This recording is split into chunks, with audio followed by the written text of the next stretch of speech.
सभी समतावादियों को उर्वशी का नमस्कार। जय समता आंदोलन।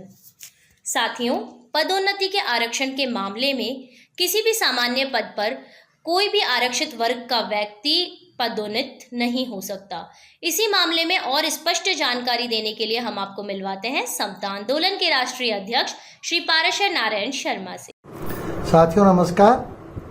पदोन्नति में आरक्षण के बारे में जो भी प्रावधान है या जो नियम है आज की तारीख में, उसके बारे में मैं आपको बिल्कुल स्थिति स्पष्ट कर देना चाहता हूं कि एक भी आरक्षित वर्ग का व्यक्ति एक भी सामान्य वर्ग की पद पर पदोन्नत नहीं हो सकता है। ये आज की तारीख की स्थिति बता रहा हूँ मैं, जो सुप्रीम कोर्ट के निर्णयों से है, सरकारों के आदेशों से है, और आपको इस चीज़ को साफ साफ समझ लेना चाहिए। 26 सितंबर 2018 को जब जर्नैल सिंह का फैसला आया था संविधान पीठ का, सुप्रीम कोर्ट का, तो वो फैसला कुछ अपने फेवर में था, कुछ अगेंस्ट में भी था। अगेंस्ट में ये था कि इस फैसले से सुप्रीम कोर्ट ने एम नागराज में जो बैकवर्डनेस की शर्त थी प्रमोशन आरक्षण के लिए, उसको हटा दिया था। उससे नुकसान ये हुआ कि अब जो इनका डिजायर्ड कोटा है, उस कोटे तक प्रमोशन आरक्षण चालू हो गया है जर्नैल सिंह के फैसले के इफेक्ट से। उससे पहले तो एम नागराज के फैसले से पूरा प्रमोशन आरक्षण बंद था, असंवैधानिक था, इलीगल था। तो आज ये तो आप समझ लीजिए कि जितना भी परसेंटेज जिस स्टेट में इनको दिया हुआ है एससी और एसटी का, जैसे राजस्थान में 16 और 12% है, 12% एसटी का, 16% एससी का, सेंटर में 15% एससी का है और 7.5% एसटी का है। इस कोटे के लेवल तक एससी एसटी को प्रमोशन आरक्षण मिलेगा। हालांकि गलत मिल रहा है, ये जो जर्नैल सिंह ने शर्त हटाई है, गलत हटाई है, उसके लिए हम अलग संघर्ष कर रहे हैं। आगे हम जो कार्रवाई कर रहे हैं उसके लिए अलग से आपको जानकारी दे देंगे। आज मैं सिर्फ आपको इतना बताना चाहता हूं कि प्रमोशन में आरक्षित वर्ग के लोग एक भी सामान्य वर्ग के पद को नहीं ले सकते हैं। जितना इनका कोटा है उससे किसी भी सूरत में कोई ऑन मेरिट नहीं ले सकते हैं, कोई ओरिजिनल सीनियरिटी नहीं ले सकते हैं, किसी भी रूप में नहीं ले सकते हैं। इसके लिए आप आर.के. सब्बरवाल का फैसला देखिए। 5 जजों की बेंच का संविधान पीठ का फैसला है, उसको एम नागराज में भी अप्रूव किया गया है, जर्नैल सिंह पे भी अप्रूव किया गया है, रोहतास बांकर में भी अप्रूव किया गया है, बार बार इसको अप्रूव किया गया है। ये आर.के. सब्बरवाल के फैसले को संविधान पीठ का फैसला है। उन्होंने बिल्कुल एक स्पेसिफिक उदाहरण दे करके ये समझा दिया है कि एक बार जो कोटा है इनका, वो सीटें फिलअप हो जाने के बाद आरक्षण बंद हो जाता है। सिर्फ और सिर्फ रिप्लेसमेंट थोड़ी रहेगी। जो सीटें इनकी खाली होती रहेंगी, केवल मात्र वही सीटें भरी जाएंगी। और उन्होंने ये भी कहा है कि इस रिप्लेसमेंट थ्योरी को अपनाने से एक भी व्यक्ति एससी एसटी का कम नहीं होगा, एक भी व्यक्ति इनका ज़्यादा नहीं होगा, ना जनरल का ज़्यादा होगा ना जनरल का कम होगा। तो बिल्कुल स्पेसिफिक है वो पैराग्राफ लिख करके हमने राजस्थान सरकार के चीफ सेक्रेटरी को, यहाँ के जो डीओपी के जो डिप्टी सेक्रेटरी हैं जय सिंह जी, आरएस अधिकारी हैं, उनकी शिकायत भी की है और उनके खिलाफ फौजदारी मुकदमे की अनुमति भी मांगी है। क्योंकि वो कई बातों से प्रभावित होकर के, बाह्य कारणों से प्रभावित होकर के इक्के दुक्के मामलों में लुका छिपी तरीके से सामान्य पदों पर एससी एसटी को प्रमोट करने के लिए छूट दिए जा रहे थे। वो कागजात हमने इकट्ठे कर लिए हैं और हमने चीफ सेक्रेटरी से वो अनुमति मांगी। वो देनी नहीं है, कोई नहीं देता है, कोई प्रशासन नहीं देता, एक प्रोसीजर है। लेकिन हम इस्तिगासे में जाएंगे और इस्तिगासे में जाकर के इनके खिलाफ मुकदमा दर्ज करवाएंगे, फौजदारी का मुकदमा, ताकि पूरे भारत देश में मैसेज जाएगा कि साहब अगर कोई भी अधिकारी सामान्य पद पर आरक्षित वर्ग के व्यक्ति को प्रमोट करता है या करने का प्रयास करता है, किसी भी सामान्य वर्ग के कर्मचारी अधिकारी का हक मारता है और किसी भी अपात्र व्यक्ति को लाभ देने की चेष्टा करता है या आदेश करता है या उसमें सक्रिय भूमिका निभाता है, तो उसको आईपीसी की धारा 166, 167 और 120B के तहत सजा हो सकती है। इस चीज़ को हम दर्ज करवा रहे हैं, जल्दी उसके लिए भी एक वीडियो जारी करेंगे, तैयारी चल रही है। अभी आपको मैं समझा देना चाहता हूँ, बार बार रिपीट कर रहा हूँ मैं, सामान्य पदों पर किसी भी सूरत में किसी भी आधार पर आरक्षित वर्ग का व्यक्ति प्रमोट नहीं हो सकता है।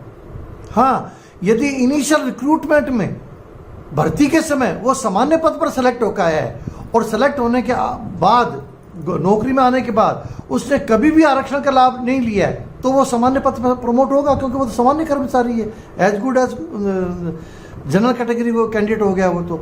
लेकिन अगर वो रिक्रूटमेंट का टाइम आरक्षण का लाभ लेकर के आया या उसके बाद में उसने आरक्षण का लाभ ले लिया नौकरी में, तो आरक्षित वर्ग का व्यक्ति कहीं पर भी फीस के अलावा कोई भी आरक्षण का लाभ ले लेने के बाद में किसी भी सूरत में सामान्य पद पर प्रमोट नहीं हो सकता है। इसके लिए आपको मैं एक खुशखबरी देना चाहूँगा कि ये 2017 से देखिए जो संघर्ष कर रहे हैं उनको परिणाम भी मिल रहे हैं। 2017 में कैट बॉम्बे का निर्णय आया था 31 अक्टूबर 2017 को। उस निर्णय के प्रभाव से आप देखिए 22 मार्च 2019 को बॉम्बे का जो जोन है, इनकम टैक्स का जो जोन है, उसमें 64 ITOs और 37 income tax inspectors SC ST के रिवर्ट किए जा चुके हैं। आप देखिए 64 और 37 रिवर्ट किए जा चुके हैं। फिर ये रिवर्ट वाले एम्प्लॉइज आप गए हाई कोर्ट में इस रिवर्सन ऑर्डर के खिलाफ। तो हमारे पास ऐसी जानकारी है, मैं ऑर्डर भी मंगवा रहा हूँ उसको भी सहायता करेंगे हम, कि बॉम्बे हाई कोर्ट ने 25,000 रुपये कॉस्ट लगाई है इनके ऊपर कि आप क्यों टाइम खराब करा हमारे कोर्ट का। जब सुप्रीम कोर्ट का फैसला है और उसको इम्प्लीमेंट करते हुए कैट ने ऑर्डर किया है, तो आप बार बार क्यों इसको उलझा रहे हो इस मैटर को। तो 25,000 रुपये कॉस्ट भी लगाई है बॉम्बे हाई कोर्ट ने इसके ऊपर। दूसरा फैसला मैं आपको बताना चाह रहा हूँ, कैट नागपुर का जो 2018 में आया था, उसके इफेक्ट से 150 SC ST के एम्प्लॉय रिवर्ट किए जा चुके हैं। 150। आप देखिए साथियों, ऊपर तो मैंने बताया आपको 64 और 37 71 101 एम्प्लॉय रिवर्ट किए जा चुके हैं और 150 नागपुर में एम्प्लॉय रिवर्ट किए जा चुके। मतलब कितने एक्सेस हो चुके हैं ये सामान्य पदों पर। ये हमारा दुर्भाग्य है कि हम लोग जागरूक नहीं है अपने अधिकारों के प्रति। हमारे साथी लोग डरते हैं, तो डरना छोड़िए सर साथियों, और अपने अधिकारों के लिए लड़ना सीखिए आप। तीसरा फैसला अभी लेटेस्ट आया है जयपुर कैट का। जयपुर कैट का फैसला है 29 मई 2020 को। इसमें भी जो 20 SC ST के एम्प्लॉय थे जो ITO और ITI बना दिए गए थे, उनको रिवर्ट किया गया है, बैक डेट से रिवर्ट किया गया है, और अपने जनरल वालों को बैक डेट से प्रमोट किया गया है। ये 3 फैसला आ चुके हैं साथियों। बाकी की हमको जानकारी नहीं है, किसी और भी हो सकता है जोन में आए हो, लेकिन 3 स्पेसिफिक फैसला हमने बताया आपको। और जो मैंने जय सिंह का हवाला दिया है, राजस्थान सरकार के डिप्टी सेक्रेटरी का, जिसके खिलाफ हमने फौजदारी मुकदमे की अनुमति मांगी है, तो वो फैसला भी आपको हमारी वेबसाइट, वो जो हमारा लेटर है वो आपको हमारी वेबसाइट पर मिल जाएगा। समता आंदोलन की वेबसाइट है samtaandolan.co.in, samtaandolan.co.in। इस पर आप जाएंगे तो जय सिंह डिप्टी सेक्रेटरी जो राजस्थान का है, इसके खिलाफ फौजदारी मुकदमा कराने की जो हमने अनुमति मांगी है, वो लेटर लिखा हुआ मुख्य सचिव को मिल जाएगा आपको। वो मैं आपको इसलिए पढ़ने के लिए कह रहा हूँ, उसका जरूर पढ़िए, क्योंकि उसमें पहले पैराग्राफ में हमने दिया है RK सब्रवाल का वो कंसर्निंग पैरा, जिसमें RK सब्रवाल के फैसले में संविधान पीठ ने एक उदाहरण देकर के समझाया है कि किसी भी सूरत में रिप्लेसमेंट थ्योरी के अलावा और कुछ भी नहीं अपनाया जा सकता एक बार सीटें फिलअप हो जाने के बाद में। उसका आप समझ लीजिए, प्रोपेगेट कीजिए और बिल्कुल सावधानी पूर्वक जागरूकता रखते हुए अपने अधिकारों के प्रति सजग रहिए। क्योंकि बहुत सी जगह हमने देखा है कि ये जो जैसे अभी जो रिवर्ट हुए, रिवर्ट होने की नौबत क्यों आई? क्योंकि एक्सेस प्रमोट हो गए थे। एक्सेस प्रमोट हुए 3 जगह लड़ लिए ये। सेंट्रल गवर्नमेंट में तो इतनी ज़्यादा जाति हो रही है, बहुत सी स्टेट्स में भी हो रही हैं, जहाँ पर जनरल और OBC के लोग बाग सोए हुए हैं, कर्मचारी सोए हुए हैं, या डरते हैं वो लोग कुछ रिट वगैरह करने से। उन सभी साथियों से मेरा आग्रह है कि डरना छोड़िए, अधिकारों के प्रति सजग रहिए।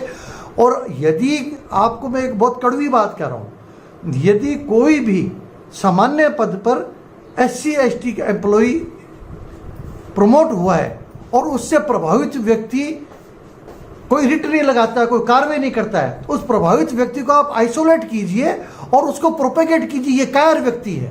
ऐसे कायर व्यक्ति, डरपोक व्यक्ति जो अपने अधिकारों के प्रति नहीं लड़ सकते, वो अपने परिवार पर बोझ है, बच्चों पर बोझ है, सरकार पर बोझ है, समाज पर बोझ है, राष्ट्र पर बोझ है। क्योंकि जब सुप्रीम कोर्ट के फैसले आ चुके हैं, सरकारों के निर्देश जारी हो चुके हैं, हम बार बार समझा रहे हैं, फिर भी कुछ कायर लोग ट्रांसफर के डर से, किसी और कार्रवाई के डर से अपने अधिकारों के लिए बोलते नहीं है। तो इससे क्या होता है? अनैतिकता को, अनियमितता को, असंवैधानिकता को बढ़ावा मिलता है, समाज के अंदर दुर्भावनाएं फैलती हैं। और SC ST के जो मतलब राजनीतिवाद लोग हैं, जातिवादी लोग हैं, उनको ये प्रोपेगेट करने का मौका मिलता है। हमारे साथ अन्याय हो रहा है। अगर ये रूल पूरी तरह से लागू कर दिया जाए कि साहब आप एक निर्धारित कोटे से बाहर नहीं आ पाओगे, तभी आ पाओगे जब आप एंट्री लेवल पर जनरल कैटेगरी में सेलेक्ट होकर के आते हो। अदरवाइज आप जनरल सीट पर प्रमोशन के आधार पर कभी भी प्रमोट नहीं हो सकते हैं। तो ये चीज़ को याद रखिए साथियों, जो लोग जिनकी सीटों पर सामान्य पदों पर अगर SC ST प्रमोट हुए हैं और यदि उन्होंने कोई रिट नहीं की है, कोई कहीं मतलब कार्रवाई नहीं की है, तो उनको आप आइसोलेट करके प्रोपेगेट कीजिए कि कायर आदमी है। जनरल बातचीत में कहिए तो डरपोक है, कायर है, तो बोझ है, मेरी तरफ से कहिए, आपके पाराशर जी कह रहे तो बहुत है, क्योंकि ऐसे लोगों को समझाना जरूरी है। ऐसे कायर लोग किसी काम के नहीं है, देश के भी काम के नहीं है। ऐसे कायर लोग जो अपना अधिकारों के प्रति जागरूक नहीं है, जो सुप्रीम कोर्ट हाई कोर्ट के फैसलों को लागू नहीं करवा सकते, जो अपने नियमों को लागू नहीं कर, अपने हक के नियमों को लागू नहीं करवा सकते, तो ऐसे लोग क्या करेंगे? तो ऐसे लोगों को ऐसा आइसोलेट कीजिए और जिससे जागरूकता भी आएगी। तो आपसे मेरा पुनः आग्रह है, सामान्य पदों पर एक भी SC/ST का व्यक्ति कहीं पर भी प्रमोट नहीं किया जा सकता है। अगर कहीं करती है कोई भी राज्य सरकार या केंद्र सरकार, आप तत्काल हमसे संपर्क कीजिए, या हमारी इस वीडियो को देखिए, हमारी वेबसाइट को देखिए और तत्काल कैट में जाइए, रैट में जाइए या हाई कोर्ट में जाइए, उसको चैलेंज कीजिए और अपने हक को लीजिए और अपने प्रमोशन करवाइए। सामान्य पद पर कोई भी SC/ST का व्यक्ति किसी भी सूरत में प्रमोट नहीं हो सकता है। धन्यवाद साथियों। जय भारत, जय समता। तो देखा आपने किस तरह से जून 2020 में समता आंदोलन के राष्ट्रीय अध्यक्ष श्री पाराशर नारायण शर्मा ने पदोन्नति में आरक्षण के प्रावधानों को कितनी स्पष्टता से समझाया। आप सभी जानते हैं कि श्री शर्मा को कितनी पीड़ा होती है ऐसे लोगों को देखकर जो अपने अधिकारियों के प्रति जो है संघर्ष नहीं करते, उनसे डरते हैं। ऐसे लोगों को श्री शर्मा ने पूरी दुनिया पर बोझ बताया है। देखिए, स्वामी विवेकानंद जी ने भी कहा है कि अन्याय करने वाले से बुरा अन्याय सहने वाला होता है। तो मैं आशा करती हूँ आप में से कोई भी अन्याय नहीं सहेगा। जय समता, जय भारत।